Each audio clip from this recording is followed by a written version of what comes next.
Bienvenue dans ce nouvel épisode de Ça déborde, le podcast Nature Peinture qui t'aide à faire autrement, à devenir ta priorité et à prendre soin de toi sans culpabiliser. Je m'appelle Lucille, je suis psychopraticienne et ici je te parle de mon parcours, mes galères, mes réussites, mes coups de cœur, mes coups de gueule aussi et les clés qui m'ont aidé à avancer et que j'ai à cœur de partager avec toi pour que tu apprennes à mieux te connaître, à dépasser tes peurs et tes doutes pour laisser enfin déborder pleinement qui tu es. Alors installe-toi confortablement et c'est parti. Bonne écoute! Et coucou, je suis ravie de te retrouver comme tous les vendredis pour un nouvel épisode de podcast.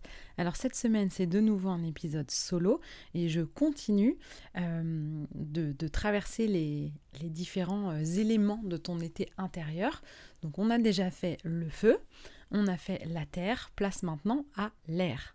Donc l'air, pour faire le petit lien quand même avec l'astrologie, c'est relié au signe du Gémeaux, de la Balance et du Verseau. Alors je sais que le Verseau, comme il y a eau dedans et qu'on entend presque verse eau, puis que le symbole c'est souvent une espèce d'amphore avec de l'eau qui coule, c'est bien un signe d'air. Donc comme pour les autres épisodes, l'idée ça va être déjà de se connecter à l'élément air en lui-même, au souffle du vent, au souffle de l'air, et de voir qu'est-ce que ça vient véhiculer comme valeur, comme ressenti. Donc on voit bien qu'il y a un enjeu de légèreté et de mouvement avec cette idée d'air. Donc on va faire comme d'habitude, on va prendre un peu quelques expressions. Donc on va avoir des expressions du genre libre comme l'air, tête en l'air, être dans l'air du temps, brasser de l'air de rien, ne pas manquer d'air, filer comme le vent, rapide comme le vent, dans cette idée de bouger rapidement. Et donc on voit bien en fait à travers ces expressions qu'il y a avec cet élément air quelque chose de frais, de rapide, qui décoiffe aussi, quelque chose qui peut être entêtant à force, quelque chose qui prend la tête, mais quelque chose aussi qui élève, qui allège avec le côté un peu tête en l'air, où on n'est pas dans le concret, quoi. On n'est pas, on est loin de la terre qu'on vient de quitter dans notre explication, avec quelque chose de très terre à terre, de très constant, de très stable, de très solide. Là, on est vraiment dans quelque chose d'impalpable, d'invisible. Donc, les mots-clés qui vont un peu tourner autour de cet élément, ça va être la liberté, la spontanéité, le mouvement, la curiosité, les idées, parce qu'on voit que ça se passe dans la tête en fait. L'élément R ramène beaucoup au mental, aux idées, à l'intelligence, à l'apprentissage, à tout ce qui tourne dans la tête. Y a l'idée de changer d'avis, qui est du mouvement en fait dans ce côté mental. Et puis il y a un côté de rêver tout haut, d'avoir de l'imagination et d'être un peu comme ça dans ses idées, dans ses rêves, mais dans la tête. Il y a vraiment quelque chose de très mental. L'air, en tout cas en astrologie, c'est aussi relié beaucoup au lien. Le lien à l'autre, le lien pas léger, j'ai envie de dire, le lien superficiel, mais je dis pas ça de manière péjorative. C'est vraiment le lien de discuter avec des potes. C'est pas la discussion profonde qu'on verra plus tard avec l'eau. On est vraiment dans quelque chose de léger, de l'ordre de la conversation. C'est les blagues, c'est l'humour, c'est les jeux de mots, ça va être tout ce qui va être lié avec un peu cette idée de communiquer, alors peut-être par la voix, peut-être par l'écrit, et avec cette idée que ça bouge, que rien n'est figé, un peu à l'image d'une girouette qui va se tourner selon le sens du vent, avec une capacité à être du coup souple, adaptable, et parfois il peut y avoir dans les côtés un petit peu défaut, cette idée d'être un peu dispersé, de donner l'impression de s'intéresser à rien, d'être un peu touche à tout, mais bon à rien. Ça, c'est un truc qu'un prof nous avait dit à la fac, c'était très valorisant, c'était très sympa. Il y a vraiment ce côté couteau suisse qui est très curieux en fait et qui papillonne.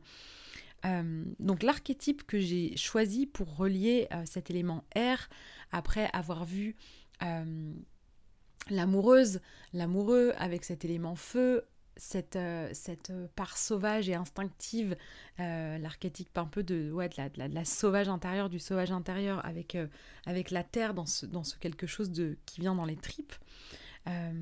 Pour l'air, euh, j'ai choisi l'enfant, en fait. L'enfant dans tout ce qu'il a de libre, d'insouciant, d'inconstant, de spontané. Tous les mots que j'ai pu dire au départ sont quand même très reliés à cette idée d'enfant qui se pose pas de questions, qui est dans l'instant présent, qui verra bien demain, en fait.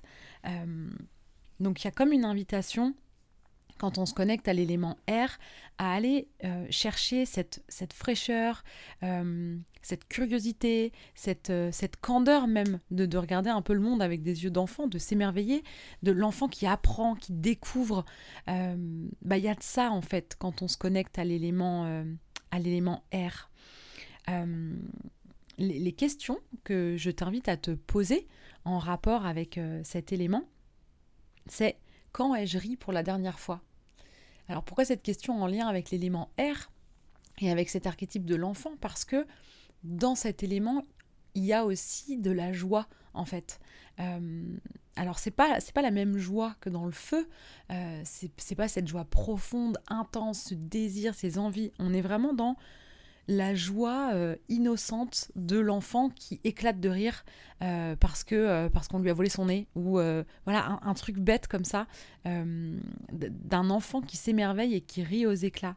Alors quand est-ce que tu as ri de cette manière-là pour la dernière fois ? Quand est-ce que tu as éclaté de rire comme un enfant qui se retient pas et qui juste se marre ?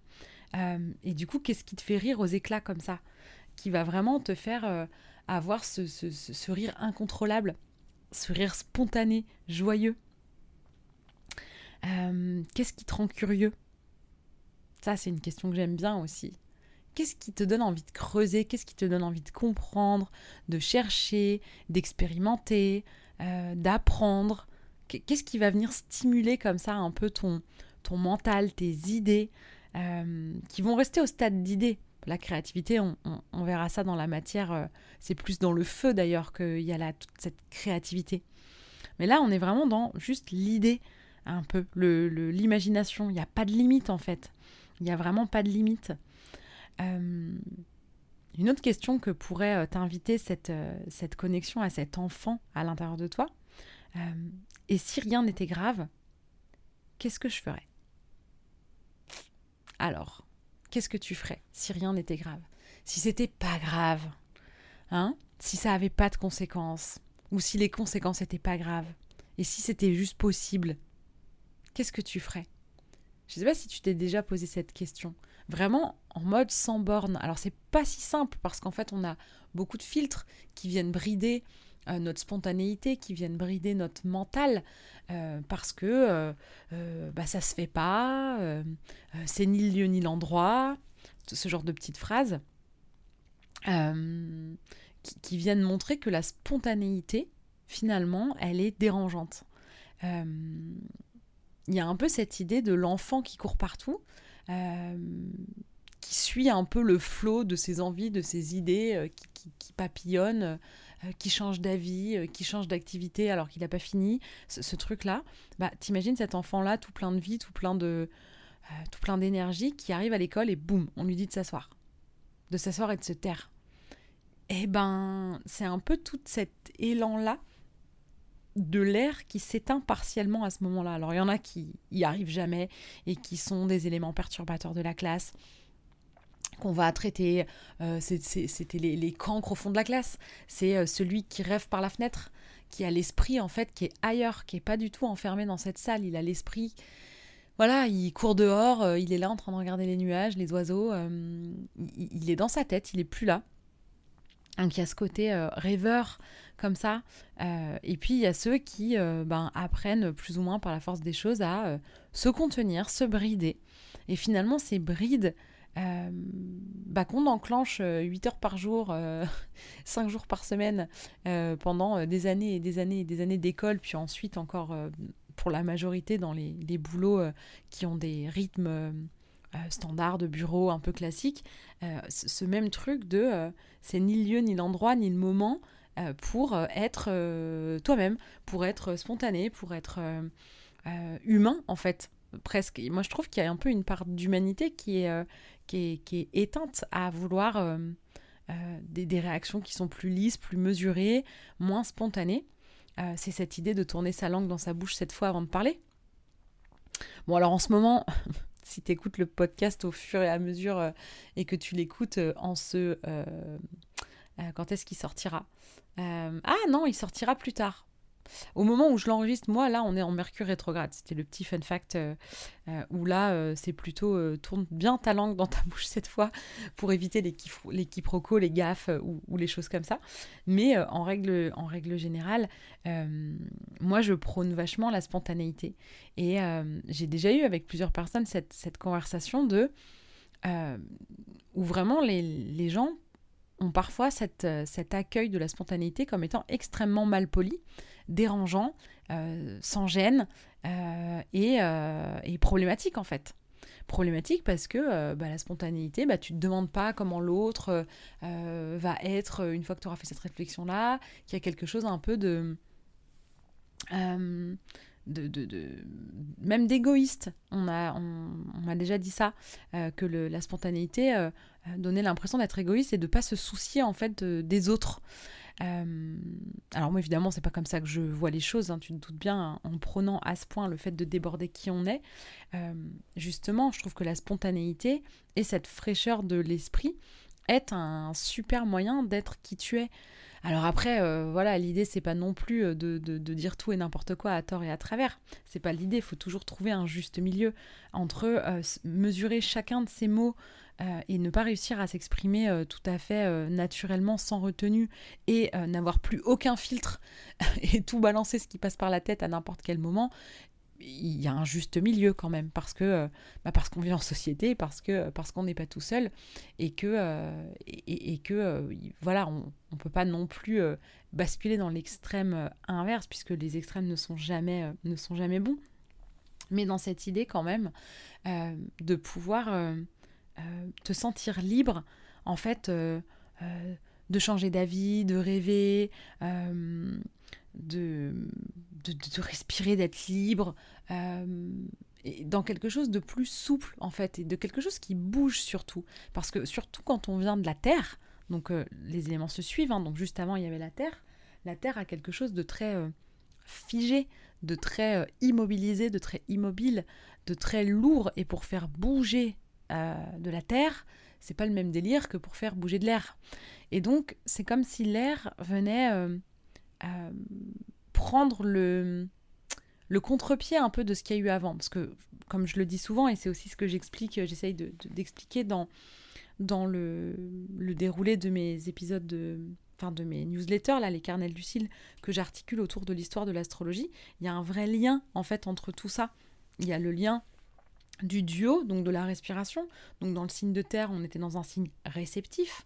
Donc c'est comme si on inspirait et on est plutôt tourné vers l'intérieur. Et d'un seul coup, le mouvement naturel qui suit, c'est d'expirer et d'aller vers l'extérieur. Et donc l'air est un signe émissif. Et donc on va vers l'extérieur, vers les autres. Et donc de nouveau, ça circule et il y a une interaction avec les autres. Non pas qu'il n'y en ait pas dans les éléments, dans ce qui relie à la Terre, mais il y a quand même plus un mouvement vers l'intérieur, d'aller regarder ce qui se passe à l'intérieur. Et du coup, naturellement, boum, on retourne après vers l'extérieur. Et ensuite, cet enchaînement de feu, terre, air, eau, feu, terre, air, eau, qui suit comme ça toujours le zodiaque jusqu'à la fin, on retrouve l'idée, je ne sais plus si j'en ai parlé dans ces épisodes-là, mais je le dis régulièrement, dans l'histoire de l'astrologie, un signe qui arrive après un autre, en a un peu marre en fait, il a sa dose, il est fatigué en fait des excès presque un peu de l'autre et il veut quelque chose de radicalement différent. Donc il y a une espèce de rupture et d'incompréhension même entre deux signes qui sont côte à côte. Et puis il prépare tranquillement au signe suivant.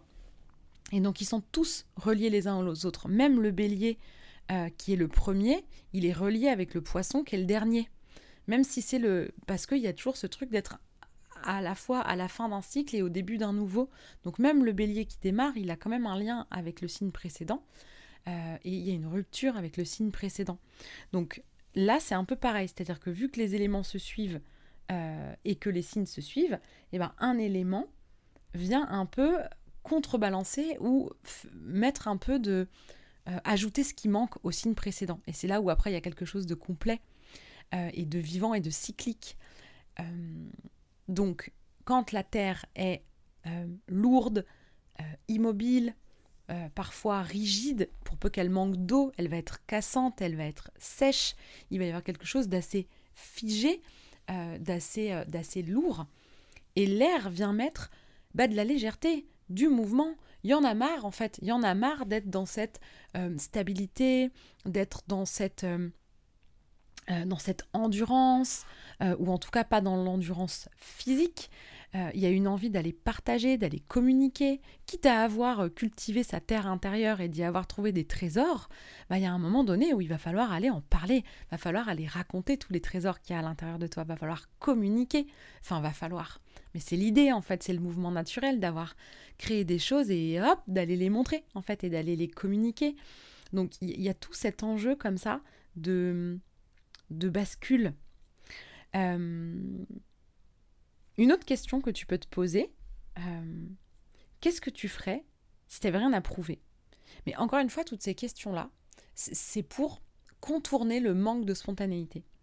Tu vois, si tu allais décevoir personne, si t'avais, s'il n'y avait pas de conséquences, qu'est-ce que tu aurais envie de dire, en fait, s'il n'y avait personne pour juger en fait ton idée, pour te dire mais ça va pas, mais c'est nul, mais c'est fou, mais c'est incohérent, ça a pas de sens. Donc parfois on va aussi se museler, garder un peu cet air à l'intérieur, comme en apnée, parce qu'on n'ose pas aussi partager ses idées, les exposer et les soumettre potentiellement à une forme de jugement. Alors c'est pas forcément négatif le jugement, mais ça peut avoir des freins en fait à cette spontanéité. Tu peux aussi te demander qu'est-ce que j'ai envie de faire, qu'est-ce que j'ai envie d'explorer, mais juste pour le plaisir. Voilà, sans qu'il y ait un but particulier. Ça me fait plaisir, juste pour le plaisir, voilà. J'ai envie, ça me fait kiffer, je fais ça, puis du coup j'arrête parce que j'en ai marre, puis je fais autre chose. Tu vois, qu'est-ce que tu pourrais avoir envie de faire pour te faire plaisir? Donc pose-toi cette question. Du coup, j'ai réfléchi à un petit rituel, j'aime bien, alors que ce soit pas trop compliqué, parfois on cherche pas midi à 14h, pour le rituel de la terre, on marche pieds nus, voilà, je vais pas réinventer la roue en permanence, puisque ça marche très bien. Donc là, j'avais envie d'un rituel qui connecte justement à ce côté moins scolaire, plus spontané, quelque chose qui respecte pas le ça se fait ou ça se fait pas. Alors pas dans un côté de provocation ou de rébellion, encore que, étant donné que le Verseau est un signe d'air et qu'il est relié à cet élément, le Verseau porte cette particularité dans le lien d'avoir ce côté un peu rebelle, de prendre le contre-pied en fait à chaque fois, parce que pas envie de faire comme il faut en fait, et il n'y a pas de il faut. Voilà, donc le Verseau peut porter un peu cette idée-là. Mais là, sans que ce soit non plus en mode révolté, parce que, comme je te l'ai déjà dit, j'ai envie que ces épisodes soient aussi quelque chose de léger, pour te connecter en fait à ce qui peut faire du bien dans chaque élément, même si, bien évidemment, ils ont tous une partie excessive aussi. Mais là, c'est pas ce que j'avais envie de faire pour cet été des éléments intérieurs. J'avais plutôt envie de t'inviter à te connecter à ce qui fait du bien en fait dans chaque élément. Et là, clairement, ce qui fait du bien dans l'élément air pour moi, c'est de retrouver cette spontanéité, cette liberté de faire les choses comme tu le sens, sans qu'il y ait de règles particulières, sans tenir compte des règles de ça se fait, ça se fait pas. Alors, dans l'idée, je te propose de faire un exercice autour du dessin. Alors, je vais te donner plusieurs déclinaisons, on va dire, de cet outil sur le dessin, parce qu'on ne parle pas de les faire les beaux-arts et de faire un joli dessin, justement. Justement, l'idée, ça va pas être de représenter forcément quelque chose, que ça n'ait pas forcément de sens, mais juste de pouvoir être plutôt en mode de dessiner sans but, de gribouiller, sans que ça ressemble à quelque chose particulièrement, sans que ce soit beau, sans que ce soit harmonieux, Et parfois, pour pouvoir se lâcher et pour pouvoir enlever un peu ces filtres où on a quand même envie que ça ressemble à quelque chose, où on a quand même envie que ce soit joli, ce que je te propose, euh, tu peux par exemple, si tu es droitier, dessiner de la main gauche, et si tu es gaucher ou gauchère, dessiner de la main droite. Pour que ce soit ta main inhabituelle et que du coup tu puisses pas être dans cette quête du trait parfait parce que tu vas pas bien maîtriser le geste, la façon de tenir ton crayon, la feuille, etc. Et donc ça peut être de dessiner de cette main gauche ou droite, enfin de ta main en fait avec laquelle tu n'écris pas habituellement, pour pouvoir faire des dessins qui sont pas, pour lequel en fait il y a aucune autre intention que de dessiner. Voilà. Et peu importe à quoi ça ressemble. Même après, dans le côté enfantin, si t'as un peu gribouillé partout, tu peux t'amuser à, pour activer ton imagination et tes pensées, faire comme cet enfant qui est sur le banc de l'école là et qui regarde par la fenêtre et qui regarde les nuages. Tu sais, ce truc qu'on faisait quand on était enfant et que j'espère tu fais encore des fois en étant adulte, de regarder les nuages et de chercher des formes, des animaux, quelque chose que tu vas retrouver comme dessiné dans le ciel.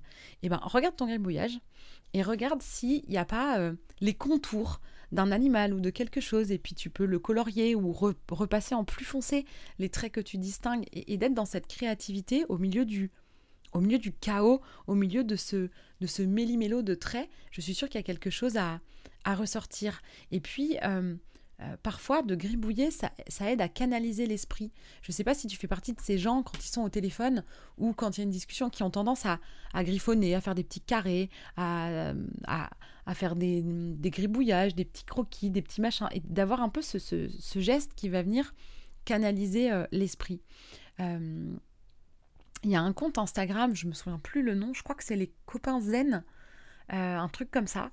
Je t'invite à aller voir ce compte parce que elle fait beaucoup d'art-thérapie, de dessin, et souvent comme ça elle fait des gribouillages, et soit elle va dessiner des formes dedans, soit à chaque intersection, quand il y a un petit triangle ou des croisements comme ça, elle va colorier, et en fait au final c'est un peu un exercice anti-stress qui libère les pensées, comme si ça ordonnait un peu le chaos qu'il y a dans l'esprit pour lui donner une forme qu'on va harmoniser, mettre en valeur certains endroits, en atténuer d'autres, etc.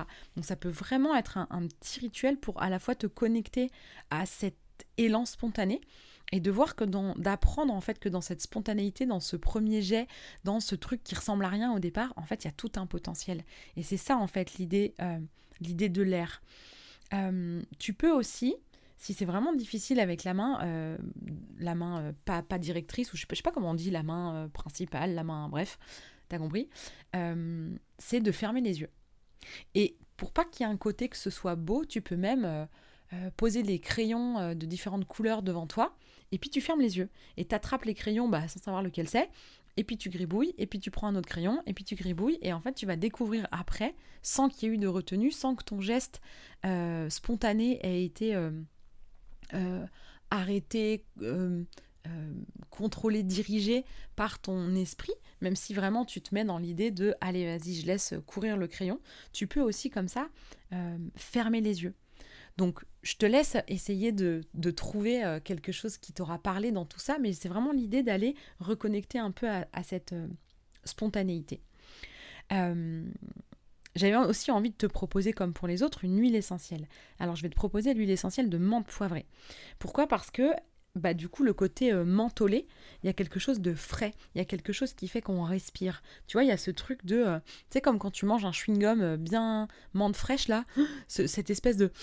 Tu vois, de nez, c'était quoi ce chewing-gum là, les Airwaves, les vieilles pubs qui me reviennent en mémoire, où ça faisait ce truc de le nez qui se dégage, comme du Vicks en fait, tout simplement. C'est ces trucs mentholés qui viennent comme rafraîchir en fait ta respiration, rafraîchir l'esprit, rafraîchir l'idée, donc rafraîchir les idées, rafraîchir le mental. Donc il y a quelque chose avec ce côté menthe poivrée de très rafraîchissant et qui vient aussi décongestionner, tu vois, ce truc de ça libère, ça ouvre, ça allège, ça aide à respirer.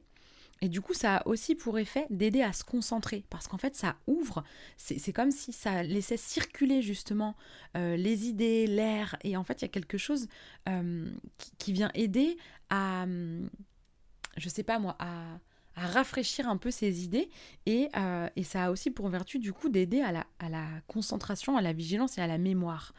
Euh, c'est aussi une huile qui est connue pour tout ce qui est inconfort digestif ou les nausées quand on est malade en voiture ou quand on a un peu mal au cœur.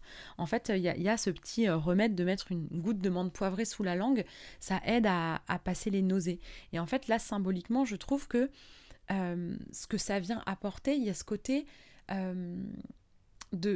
comme de soulager ce qui pèse sur le cœur, ce qui pèse sur l'estomac, ce qui est lourd, et donc de venir vraiment amener ce côté rafraîchissant. Donc encore une fois, attention avec les huiles essentielles, parce que certes c'est naturel, c'est des plantes, c'est tout ce que tu veux, ça n'en est pas moins ultra puissant. Donc tu peux la respirer comme ça dans le flacon. Surtout celle-là, je trouve qu'il y a particulièrement ce truc dans le nez là, de respiration. Tu peux en mettre sous ta langue. Si t'as, alors pour le coup, c'est un vrai truc pour le mal des transports ou pour les nausées. Et si tu les mets sur ta peau, pour, je sais pas, souvent on dit sur les endroits qui pulsent un peu, donc où il y a des veines, le poignet, pour le sentir, c'est toujours mieux de diluer des huiles essentielles parce que ça reste quand même fort. Et attention parce que certaines sont photosensibles, donc il ne faut pas se mettre au soleil quand on utilise certaines huiles essentielles. Alors je ne suis pas du tout une experte, donc à prendre vraiment avec beaucoup de pincettes et de précautions ce que je dis. Il me semble que ce sont les huiles essentielles d'agrumes, avec lesquelles il faut faire très attention à la photosensibilité. Dans le doute, renseigne-toi quand même de comment utiliser. Moi, je te donne juste un peu les vertus et ce que cette huile peut t'aider à aller connecter. Pour finir, j'avais quand même envie aussi de te donner un petit mantra, une petite phrase que tu peux te répéter quand tu as besoin en fait de te connecter à toute cette énergie et tout ce qu'elle véhicule. Donc le mantra, c'est « Je suis libre de changer, de rêver, de jouer et de respirer ». Donc n'hésite pas à l'écrire, à te la répéter ou si elle te parle. Alors l'idée, encore une fois, surtout dans cet épisode-là, même si c'est valable pour tous les autres, c'est pas un devoir d'écolier, ce sont que des invitations, des suggestions. Comme je le répète souvent, prends ce qui te fait vibrer, ce qui te parle, ce qui fait écho et laisse le reste. Ne va pas te rajouter des injonctions à faire ci ou à faire ça. C'est juste une invitation. Quand tu sens qu'il y a de la lourdeur, ben voilà, sache que tu peux te connecter comme ça à l'élément air par les différentes manières que j'ai pu donner. Et pour finir pour de bon cette fois-ci, comme pour les autres fois, j'ai tiré une carte de mon oracle des femmes totem. Alors je suis un peu étonnée parce que le mot de la carte, j'ai du mal à le relier avec tout ce que je viens de dire, avec cet élément air. J'ai failli changer de carte et puis je me suis dit non, dans cette croyance que j'ai que tout est juste et qu'il y a un sens. Ce qui m'attire finalement en fait dans cette carte, au-delà du mot, c'est vraiment l'image. Donc je prendrai une photo et tu pourras la retrouver sur le post Instagram qui correspond à cet épisode. Alors le mot qui va avec, c'est la persévérance. Alors c'est marrant parce que je l'aurais plutôt vu sur la terre, et en même temps, comme c'est l'élément précédent, c'est comme si ça faisait le lien. C'est-à-dire que la persévérance de la terre donne une invitation à plus de légèreté. Et en fait, le dessin, en fait, c'est une jeune femme, c'est que des portraits de femmes. Elle a les cheveux un peu au carré, aux épaules, là, et il y a du mouvement. On dirait qu'il y a du vent. Elle a les cheveux qui partent un peu en l'air d'un côté et qui sont ramassés sous son menton de l'autre, vraiment comme si ça suivait le mouvement du vent. Il y a quelque chose de... Enfin, moi, je vois du vent, en fait, sur cette carte. Alors peut-être que je suis influencée par le fait que je suis en train de la relier à l'élément air, mais c'est justement ça la magie des cartes et des oracles, c'est d'y voir un lien avec ce qu'on est en train ce dont on parle, avec ce qu'on est en train de traverser. Il y a beaucoup de fleurs tout autour d'elle, il y a quelque chose de très printanier, de très frais, de très léger. Elle a sur les pommettes des joues des petits points, à l'endroit où il y aurait du blush là, il y a des petits points dorés comme des petites étoiles, son visage scintille, il y a vraiment beaucoup de fraîcheur. Et du coup, j'y vois comme un lien entre cette fraîcheur, le fait qu'il y ait de la spontanéité, le côté fleur sauvage qui pousse un peu n'importe où, sans que ce soit bien planté. C'est vraiment le vent qui a emporté la graine, et la fleur s'est posée là, et elle a poussé là, et il n'y a pas de sens, il n'y a pas de... Voilà, c'est juste la spontanéité de la vie, de la nature, du vent qui sème les graines. Et j'y vois avec ce mot de persévérance, pour le coup, que j'ai... peut-être que toi, d'ailleurs, si tu vois, toi, un lien entre la persévérance, le mot, et ce signe d'air, je suis preneuse de ton retour. Moi, je le relie plutôt à la terre, et du coup, je vois ça un peu comme un lien entre les deux, le passage de l'un à l'autre, à moins que... comme on parle d'idées, il y a le côté un peu avoir de la suite dans les idées, et parfois d'avoir cette persévérance qui soit pas que concrète, que dans l'endurance du concret de la terre, que parfois en fait persévérer dans ses idées, c'est peut-être ça le lien, persévérer avec cet élément air, avec la communication, avec les idées, être persévérant dans son idée et d'en suivre le fil de ses idées, peut-être qu'il y a quelque chose... il y a quelque chose qui finira par en ressortir, quelque chose qui finira par devenir concret. Mais c'est pas tout de suite. Là, c'est au terme d'idées. Mais peut-être garde cette persévérance dans tes idées. Garde la suite de tes idées. Fais confiance à tes idées, à ton... à ces petites ampoules qui s'allument dans ta tête comme autant d'idées. Et fais confiance à tout ça. Voilà, je pense avoir fait le tour de cet élément R. J'espère que ça t'a plu. Mais je te remercie comme toutes les semaines de ta présence, de ta fidélité, de ton écoute. Et je te dis à la semaine prochaine. Si cet épisode t'a plu, tu peux laisser un commentaire, noter avec tout plein d'étoiles ou encore t'abonner pour ne pas rater les prochains. Tu peux aussi partager cet épisode pour que d'autres personnes osent laisser déborder qui elles sont vraiment. Et si tu veux en savoir plus sur ma manière de travailler, mes outils et les accompagnements que je propose, rendez-vous sur ma page Instagram L'Oreille et la Plume ou sur mon site internet. Merci beaucoup de ton écoute et de ton soutien. Passe une belle journée ou une belle soirée et on se retrouve bientôt.